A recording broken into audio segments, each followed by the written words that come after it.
Hi there. Um, I'm going to do a little video here quickly about how to fine tune a Pelican HyDryve before you use it for the first time. I've actually had mine in the water. I've done a lot of research in the web and figured out some of the problem areas, and I think it may be possible, to avoid drive problems if you do a pre-tune of the drive. So I'm going to go over some of the things that I'm trying here, and then I'll report back if I have any problems. I was going to do this with a couple of GoPros and some interesting cutting and give it some pizzazz, but it's a beautiful night here in the harbor. There's literally bait jumping out of the water. I could be fishing, but I'm not because my drive is on the bench. So we're going to do this with my phone, and we'll see how it goes. Okay, so we've got the drive lying on the bench, and we're going to come in here. This is so you can get your bearings. And we're going to look right in here at that silver stainless steel shaft. Right there. What you don't want to see here is 2 or 3 threads. That's about the max you want to see. If you see more than that, more threads than that, you're going to have to do something about it. Okay, now we're over to the other side, and the first thing we're going to do is take that screw and that nylock nut off. That nylock nut is a special nut. It has a nylon insert in it, which prevents it from loosening by itself. And you want to make sure you put it back on going in the same direction. Okay, so I've got the screw and the nut out, and now all I have to do is grasp the fin and wiggle it off. And I'm going to have to put the camera down because this is a two-hand operation, but I'm pulling the fin off in that direction. Okay, so now what I've done is exposed what's called the mast, and you'll see that the mast threads into this brass insert, and if you follow the mast all the way out, you'll find a flat right here on it that you can put a wrench on to unscrew the mast. So I'm going to pull the mast out by unscrewing. Okay, there's the brass insert the mast was screwed into, and you can see some remnants of what the factory used as opposed to Loctite. I don't know what it was. It acted kind of like super glue. I had to break it free and get it out, and the reason I had to get it out is because they hadn't screwed the mast all the way in. So here's the problem. Okay, here's the end of the mast. You can see some of the remnants of whatever that was they used. Whatever it was wasn't the right stuff. And you can see how, let me see if I can do this without making you seasick. There we are. You can see how the threads aren't cut all the way up to this relief they cut right here before cutting the threads. That means you can't screw this thing completely in. You'll notice two things. The diameter of the mast, I apologize for everything moving around here. The diameter of the mast is larger here, and then it's turned down, and then the threads are cut for it to go into the brass insert. So if you have a couple of threads hanging out, as I did when I first got this, what happens is the mast is much weaker right there where my fingernail is than it is over here. That means it's going to snap off. With sufficient stress, it's going to snap. Instead of having the full beef of the mast here, you've got the land carved into it here, and then the threads, and by the time you get down to the bottom of that thread in there, you've got a much thinner piece of steel than you have here. And if you know anything about rod, if you want to snap it off, you just cut a groove in it and snap it. It's also possible that this is a somewhat brittle alloy. It's a stainless steel alloy. I don't know what kind of stainless it is, but you get the point. So we want this to go in as far as it will go and not have anything hanging out here, which is a weak point in the system. Okay, what you can see here is that I screwed it back in. What you can't see is that before I did that, I took this mast to my disc sander and ground just a bit off the end, the threaded end, and discovered that I could get it in that far, which is almost all the way, because the threaded end was a bit too long and it was bottoming out inside this brass insert, which you shouldn't do. So now, instead of being able to see a couple of threads, actual threads, hang on a second. Okay, I've made a little adjustment here. This is what it looked like when I got it. That couple of threads hanging out of the bottom. Not good. Brittle part. An invitation to snap off. So what I have done, and we'll go back, is modified it so that it looks like that. Not perfect. I'd rather not have that little gap there, but better. The reason that little gap is still there is because the threads aren't cut far enough up for it to screw in any further. It's bottoming out not on the bottom of the insert, but actually in the threads themselves. But this is an improvement. Another thing I can't show you, but I'll pop a still picture in here, is that when I pulled out the other mast, the one that you first saw, which was a bit of work because it had this super glue-like stuff on it. When I got it out, on the tip of the end of the threaded section of the mast, there were brass-colored sparklies. And what this turned out to be is that threaded insert was full of the chaff from cutting the insert originally. So there were little particles of brass in there. And when they put the super glue-like stuff in and screwed it in, that super glue stuff glued itself to the end of the thread, and the shaft could not go in all the way because it had this nice layer of sparkly brass stuff glued to the end of it. There was no evidence of leftover metal shavings in the other side, so I'm thinking this may have been a one-off. Somebody got sloppy and didn't blow out that brass insert after machining the threads into it.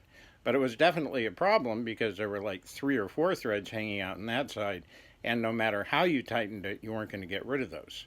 So I actually I tried to cut that off with a knife, wouldn't touch it.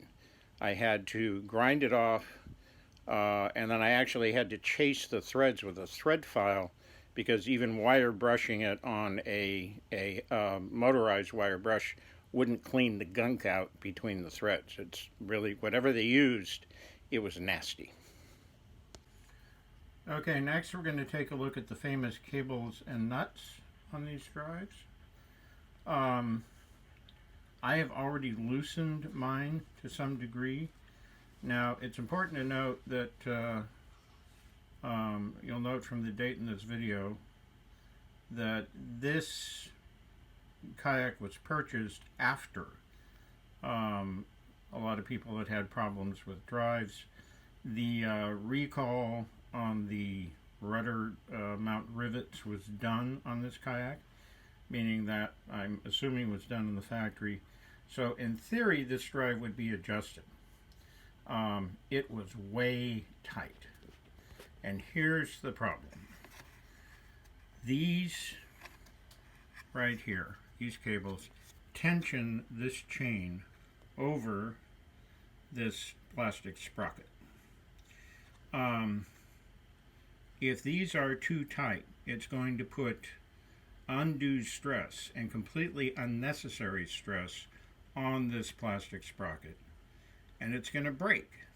And when it breaks, your fin will flap around uselessly in the water and you'll lose propulsion. I am of the opinion, at least at this point, and what do I know? I mean, I'm not a specialist in these things, but just from the basis of empirical engineering, these things came way too tight.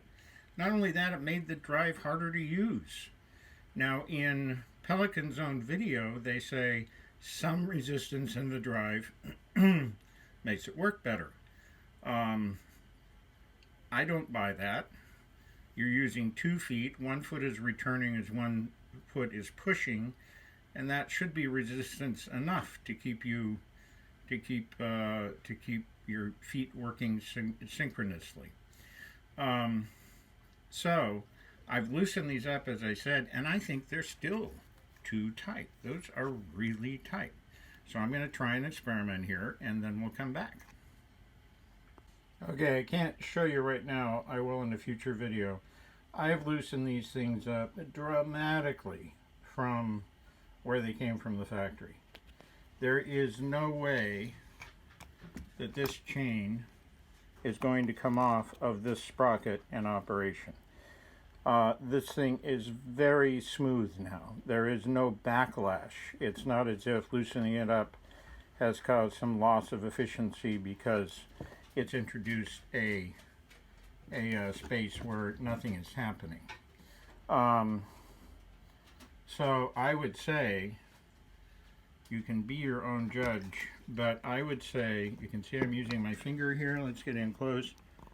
I'm lifting this, and that gives you a sense of how loose I've got this thing. If I come over to the other side, I've got them about equal. Now, an important thing to note is the ones we're talking about are these two here.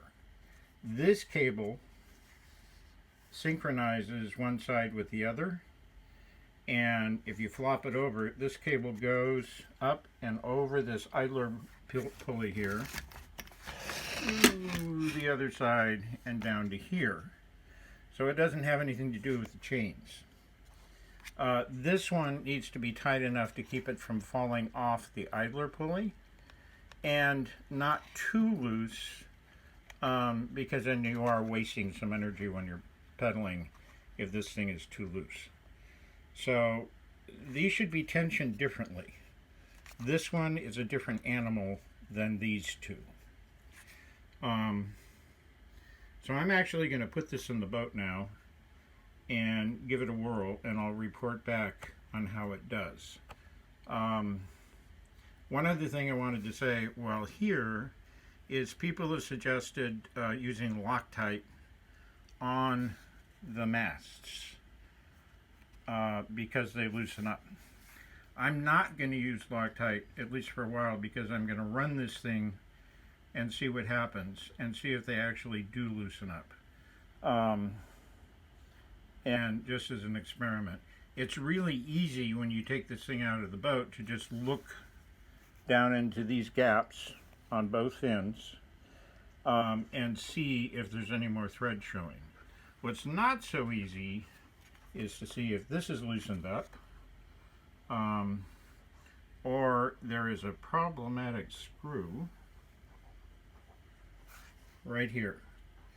If this gets loose, it'll come up here and gouge into this. And this is going through plastic into plastic. My recommendation, at least at this point, is that you simply check this. When you go out or after you've come back, that you check that and make sure it's snug. You check these, again, easy and quick. And you might even want to throw a finger under here and check the tension and get a feel for it.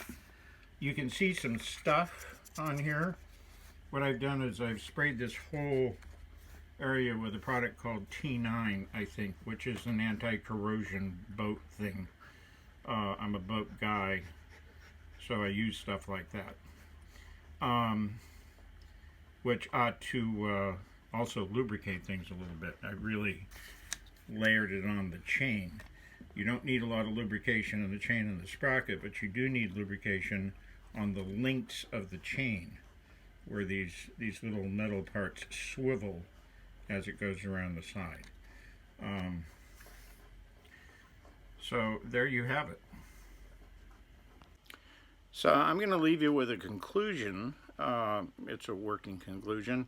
It's just my conclusion. It's worth exactly the price you were paying to watch this video, which is probably an obnoxious ad or two. I don't think there's anything wrong with this drive. I really don't. The components look pretty well made to me. I'd like to see the machining on the masts be better, but it is what it is. I want to see a Hobie mast someday and see if there's a better solution. The problem with these drives, I think, to date, and this is my general guess, has been the assembly and the adjustment of them. And that is something that we can fix, us buyers. Even if you have to, if you're not mechanically inclined and this sort of thing intimidates you, maybe you have to call your mechanically inclined ex-wife or ex-girlfriend or somebody to come and do it for you. But it can be done, and it's not rocket science. So, yeah. I paid $1,200 for my boat at the new price, what apparently is a new price. I got it at Big 5. They said it was on sale, but I've noticed them at other places for a similar price. And it's a lot of boat for the money. It really is. Even if you had to buy a used Mirage drive at some point and throw it in, it's still a lot of boat for the money. So I recommend the boat. I love it. I'm looking forward to getting out and doing some fishing. Do some tune-up on the drive when you get it.